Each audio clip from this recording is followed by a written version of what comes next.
Jess, pronouns she, her, calling in from Iowa, says she's dealing with her religious family members, very religious family members. Dad is a pastor and doesn't respect my gender identity. Jess, you are on AXP. How are you doing today? I'm great. How are you? I'm good. So do you want to tell us a little bit about a thing, or do you want me just to like ramble off some resources for you? Yeah, no, I want to tell you a little bit about it. First, before I get started, sure. I'm really happy to be on here. I've been watching for a little bit now, and Forrest, you're an amazing creator, and I really appreciate how well you're able to explain very complicated scientific things in a way that's very easily digestible. It's really helped me. I appreciate that. I can't wait to disappoint you. So when it comes to this whole situation, so I'll keep it as brief as I can, but my family is, very religious. My father is a pastor. My sister-in-law is also a pastor. And I came out of that pretty religious as well. And I actually went to a private Christian college, which is the place that I discovered my gender identity and came out as trans. Great place. Congratulations. Yeah, that was about 6 years ago now, and I came out to them right about that same time. So it's been about 6 years, and next week is my birthday, and I'm going to go to dinner with them, and I'm going to basically tell them, it's been 6 years. I need you to be able to call me your daughter. Otherwise, I'm not going to really be a part of this anymore. Yeah. And that, I've been preparing for a while, but part of me feels a little dishonest having this ultimatum come up without also saying there are some things you don't know about me. For example, I'm an anti-theist, and I think that God is harmful. Not in those words, but I'm just kind of wondering what your thoughts are on how to approach this in a way that's going to be, the best way to handle it without trying to be confrontational. Yeah, so I would say, first of all, there's absolutely nothing wrong with setting boundaries, especially when those boundaries, from what I'm understanding, the boundary that you're laying down is respect who I am as a person or don't talk to me. I feel like that's a boundary that any reasonable person would set and should be applauded for setting. So for you to say, I understand that it's a tough situation because this is your family, but I don't think you have anything to feel bad about by saying hey, I need you to use my pronouns and I need you to respect my identity. Otherwise, there's not really a reason for me to want to be around you very much. And I think that's a fine thing to say. You can even continue to say, I love you very much. It hurts me that you don't want to give me the same respect that I give you. But my mental health is more important to me than this relationship because I have to live with me more than I have to live with you. And so as important as my relationship with this family member is, I have to survive in this world, and I can't do that if someone that I love very much is trashing on me and making me feel like less of a person. So that's kind of where I'm at. You know what I mean? I don't think that's an unreasonable demand or an unreasonable boundary to set. As far as how to broach the conversation, there's something that I can and can't say. I don't really have a big family.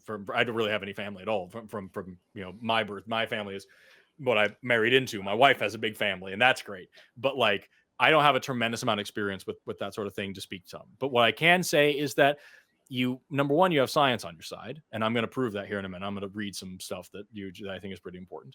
And number two, I think just to say, hey, the times they are a changing, and things are very different now than they were in the 1940s. The same Christian pastors that once denounced interracial marriage are now probably much more cool with that. A lot of Christian churches and whatnot are a lot more accepting. I use that word accepting with a big grain of salt of homosexual couples. And now we come upon the issue of trans people existing as well, and needing some human rights on the same and some respect on the same level. So this is just the next issue that will pass. And I guarantee in 20 years, when the donations go down enough, they will come out with all sorts of things about how the Bible is accepting of trans people, and God loves you too, and then they'll find somebody else to pick on and exclude. That's been kind of the ballad of Christianity, especially over the last century. And I'll even put here, the Human Rights Campaign is probably the most recognizable and arguably one of the most influential LGBT plus advocacy organizations in America, if not the world. And here I'm going to link their page in the chat here for everybody to see, what does the Bible say about transgender people. This is written from a perspective of somebody who believes it, and they talk about how like God loves everybody, and how if you believe in this, you must believe in that as well. And I'm not going to sit here and read this whole thing, but like I trust them to do it better than I would in terms of like being an advocacy organization. So check that out, and maybe that'll be something that'll get through to your religious family members. Jess, Oh yeah, go ahead. Oh, do you also want to hear my thoughts on this, or did you just want? I do. Absolutely, I do. Yeah. Okay. So, do you mind if I ask you some questions and you tell me if you?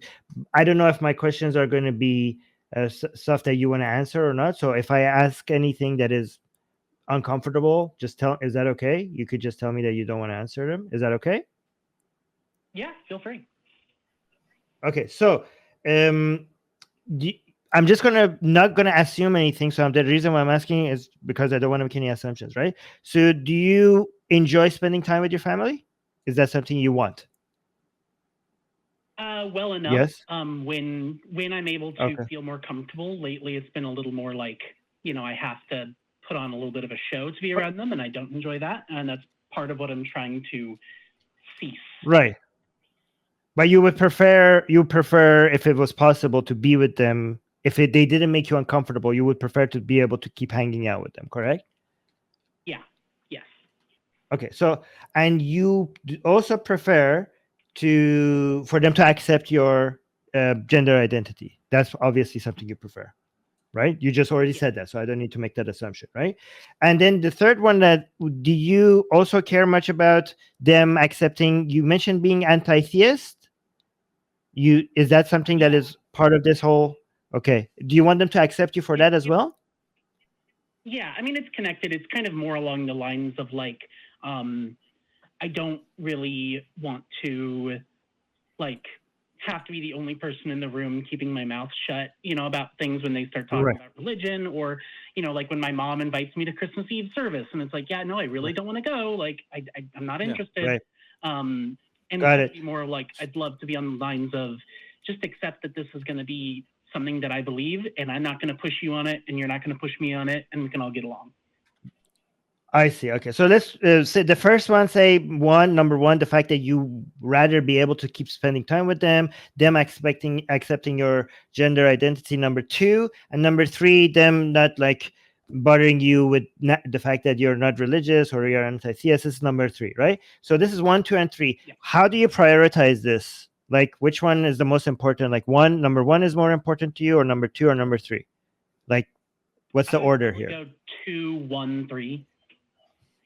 Okay, so this really helps, right? So just prioritizing this. You understand that because them accepting your gender identity is a higher priority than you spending time with them, then you are completely, you're doing yourself a service if you cut ties with them, because you understand what is your priority. So I don't know if this helps you, but for me, it always helps when I write down the things that I want, and then I put them in order on how important it is to me. And that's how I make my decisions. And another thing I do that sometimes helps me, I'm not saying it will help you, I'm just telling you my experience just in case, is when I put in order the things that are important to me, then I make 2 other lists right next to each one of them.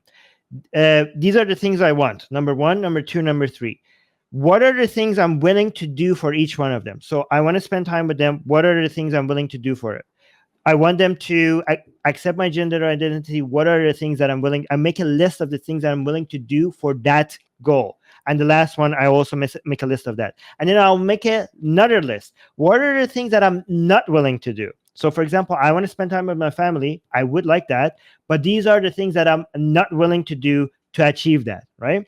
Or number two, this is something I want. What are the things that I'm not going to do for that goal? So one reason I find, at least for me, again, I don't want to say about everyone that I'm talking to, one reason why I personally get anxiety, like the source of anxiety, is not knowing what I'm doing or why I'm doing it. When I just find when I organize my priorities on a list, on a piece of paper, and then I also list the things that I'm willing to do and not willing to do for each one of them, it's just, even if it doesn't work out, the fact that I know what I'm supposed to do, the fact that I have a step-by-step process of the things that, if this happens, I do this. If this happens, I do this.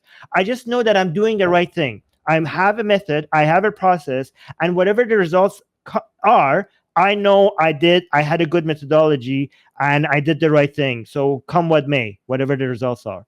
And that just reduces my anxiety significantly. I don't know if this helps or not, but it does help me a lot. Yeah, it kind of sounds like approaching it in the same way, like if you're trying to buy a new laptop and you're saying, here's the prices I'm willing to go for, here's what would not be I'm willing to go for. You're kind of analyzing it a little economically. Yeah, absolutely. Right. And that's for me, like I think it's I not to parrot what Armin was saying, but yeah, I think that's kind of like I have family members on my wife's side that are very religious that don't know that I'm an atheist, and they would be deeply upset to know that I was, and to see that I did this show, they'd shit a cow. And like, so I just don't talk about it. And I did, when they go to church and do church things, I just don't show up, and I'm just busy, and that's fine, because they're old and they're set in their ways. And the best case scenario of me explaining my, part of my career to them is that I make an old woman very sad and nothing changes. Otherwise, it's just not worth it to deal with it. So like, yeah, seeing how much each of these individual parts of your identity are worth it to expose and to express and to deal with, that's an important thing. I would also say that, like, for me, I would approach this conversation as saying, like, it's a matter of respect and it's a matter of love.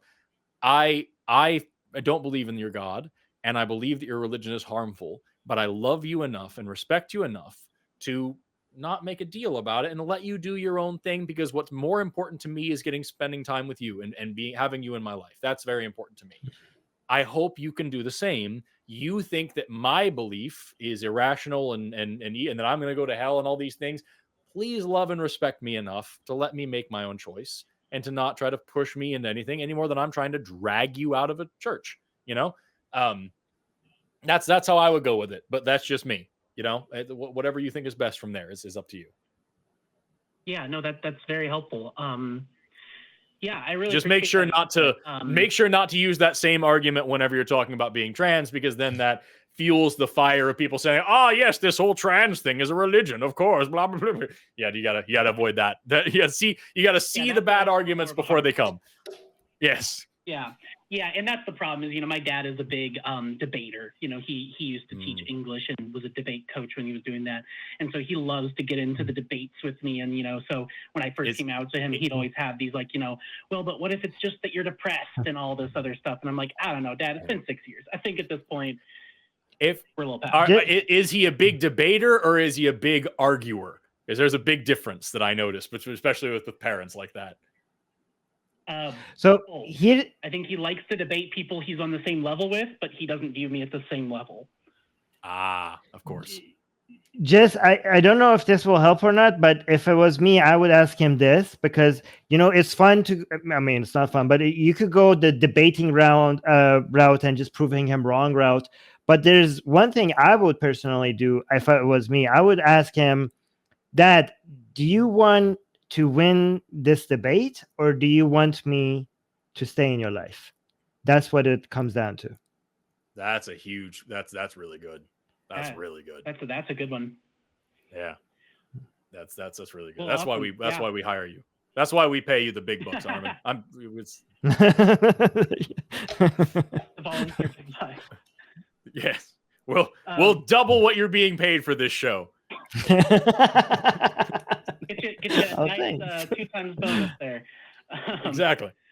Well, thanks so much, guys, for talking to me. I really appreciate this. I was really hoping to get through and do this before I had this talk. So this means a lot to me, and I'm going to probably re-listen to this about 5 times this week. And yeah, just thanks for everything you guys do. I'm going to continue to keep watching ACA content and enjoy what you guys do. So thanks a lot. That's thank the you for end. calling. If you think trans rights are human rights, make sure to smash that subscribe button, hit the bell, and like the video. Thank you so much for calling in. Seriously, we really appreciate it. Exactly. Thanks so much, Jess, for calling in. Before we move on to the last part of the show, like I said during the call, you got to see the bad arguments before they come. Every single time we talk about trans, non-binary, intersex, or anything like that, we get a million people like, oh, I thought this show was about atheism. I thought it was about science. We talk about science all the time. We talk about evolution. We talk about the Big Bang. We talk about all these things all the time. This is another part of it. And for everybody who's going to get into an argument in the audience, if you've watched this show with me on it, you've heard me say these things a million times. You can just pick up any basic biology book. This is my genetics textbook from my undergrad. And here we have in chapter 4, chapter 4.1, sex is determined by a number of different mechanisms. It says right here, gender is not the same as sex. Biological sex refers to the anatomical and physiological phenotype of an individual. Gender is a category assigned by an individual or others based on behavior and cultural practices. One's gender need not coincide with one's biological sex. That is basic biology. You can look to anthropology. Here is an undergraduate anthropology textbook. Bioanthropology is the scientific study of humans. As an animal, the biology of humans. Many anthropologists did significant research in the 20th century, argued that culturally shaped gender roles considered appropriate for males or females in a given society could not be reduced to or predicted by biological sex of an individual, whether determined by anatomy, physiology, or chromosomes. Today, anthropologists, along with others, call into question the assumption that human beings come in two and only two biological sexes, and that gender roles are built on those two sexes. And it goes on from there. Again, literally basic stuff. I can pull up here if I just close this guy and open up this guy. This is loop. Let me go and just switch my screen here really quickly to this display capture. Look at that infinity scroll. Here I've got Introductory Campbell's Biology. This is a concepts and connections book. This is the kind of thing that you give to like freshman level new students, right? And we can go in here into the search and type in transgender and see what loads. Hopefully it won't take too terribly long. My goodness, what a big document for it to search through for this very long. You enjoying this content? Is this what you like? Just watching a little loading screen for a little while? Isn't that cool? There we go. Here we have on this page here, the biochemical, physiological, and anatomical features associated with males and females are turning out to be more complex than previously realized, with many genes involved in their development. We now know that sex is not a binary state with just two defined outcomes. Because of the complexity of the genes and proteins involved in sex determination, many variations exist. Some individuals are born with intermediate sexual or intersex characteristics, or even with anatomical features that do not match the individual's sense of their own gender, known as transgender individuals. Sex determination is an active area of research that should yield a more sophisticated understanding in years to come. So, and I could go on and on and on with this. You've got, this is one of my favorites that I'm looking at right now that I'm working. I told you I was rewriting this video. Here's Springer. Right here, Springer is, the one of the most well-established and respected authorities on publishing scientific literature. Everything in the Springer book is peer-reviewed. These are used by universities and researchers all over the world. Here's Springer's book on the spectrum of sex, and the beginning of the prologue here, just literally the beginning of the prologue. We're beginning to draw a larger picture of how sex can be understood in the view of individuals and evolution. This picture is beyond the classical view of what sex determinant and sex hormone conserved among organisms initiate, establish, and fix, males or females. Interwoven mechanisms allow for two types of sex exchange with graded phenotypes. This manifests as a sex spectrum. This is an active area of research and understanding that's currently going on in biological science. We are learning more and more every day. And it turns out that the paradigms are shifting. And we're learning a little bit of stuff that it turns out a lot of the evidence, to give credit to the flat earth caller, it turns out that we swept some stuff under the rug and we glossed over some stuff. And now we're going back and relearning some stuff, and it's turning out that's a little bit more complicated and interesting than we initially recognized. And this is actually literally basic biology. So way too many people conflate trans and intersex people together. They're different groups. Lots of people try to cram people down into two boxes where they don't belong. And I'm sorry, but you simply can't convince me or lots of other biologists that 8 billion people are only two things in any, no matter what two things you pick. So this is just for if you're a trans or intersex person watching this and you want some community, you found it. And you don't have to be an atheist to feel accepted. It's just like, acceptance and tolerance and love and human rights need not be a religious issue. And it also doesn't need to be something that, like, even if we didn't have these resources, even if science wasn't caught up on this, like, it's ridiculous to say that I'm going to respect someone less because I don't have an understanding of the science of their existence. This is not a reasonable position to take. Human rights come first. Respect comes first. Kindness and compassion come first. It just so happens that the science is there to back it up. So to Jess, who just called in, I hope some of this helps you, and I hope that source from the Human Rights Campaign helps you. I would also encourage you to use this one here from the World Health Organization's page on gender and health. There's another one that I've read on the show before. Here, I'm going to put this in the chat as well. This is from the World Health Organization. Let me put this in the chat right there. Gender refers to the characteristics of men, women, girls, and boys that are socially constructed. This includes norms, behaviors, and roles associated with being a man, woman, girl, or boy, as well as the relationship with each other. As a social construct, gender varies from society to society and can change over time. Gender interacts with but is different from sex, which refers to biological and physiological characteristics of males, females, and intersex persons. Gender identity refers to a person's deeply felt internal and individual experience of gender, which may or may not correspond with the person's physiology designated. Like, all of the World Health Organization is on your side here, dude. The American Medical Association is on your side. Science is on your side. And I'm so unbelievably happy to be living in this amazing time that we're progressing so quickly. There's just so much more to learn, and dude, I'm stoked as hell to be a part of it. I wish you all the best. If you're a trans or intersex person watching this, things are only getting better from here, and I'm so stoked for you in the future that you have. Congratulations on figuring out a little bit more about yourself. With that, sorry for going that fucking 10 minutes of me just talking. No, that was great. That was inspiring. It's so frustrating because like I said, I can just hear the comments. You know what I mean? Already. My favorite one is when I read these textbooks and people are like, "Yeah, but when were those textbooks published? Because if it's new textbooks, they're wrong." New science is wrong. Old science is correct. Yeah, that's how it works. That's how it works. I don't understand how people say this has nothing to do with atheism. I mean, didn't religions make this relevant to atheism by being transphobic? Yeah, well, that's the thing, is that, like, you have I'll put one more link in the chat here about gender diverse cultures. Countless cultures across the planet and throughout history. I'll put that link in the chat right there. Is a map of gender diverse cultures. Countless cultures throughout history have had more than two genders and have had diversity of like what gender. And even in our society, in what you call Western society, gender roles and norms and expectations have changed dramatically over the past couple hundred years. And yet, when we ask about this, it's like, no, this is just the way it's always been. And what that means is, this is what I've known in my life. These are the heuristics that I was raised to understand and use.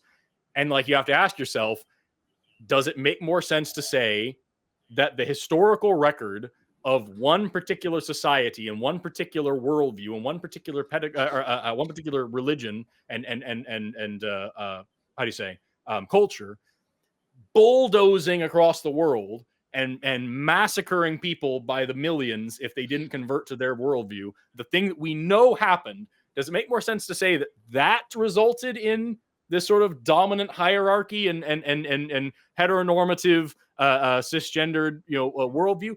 Or is it just that all of these indigenous cultures around the world were all blue-haired liberals who just wanted to fight against the American dream and change the world and to bring about communism and all this other, you know what I mean? Like, what are you actually? It's again, like, just like the other one, it's a very expensive thing to say that all of these other people either don't exist or are wrong, and they don't know what they are. You are trying to explain something to people that are just finding excuses to hate other people. I don't think that that's the point of, that's the point of the arguments that they're making. Yeah.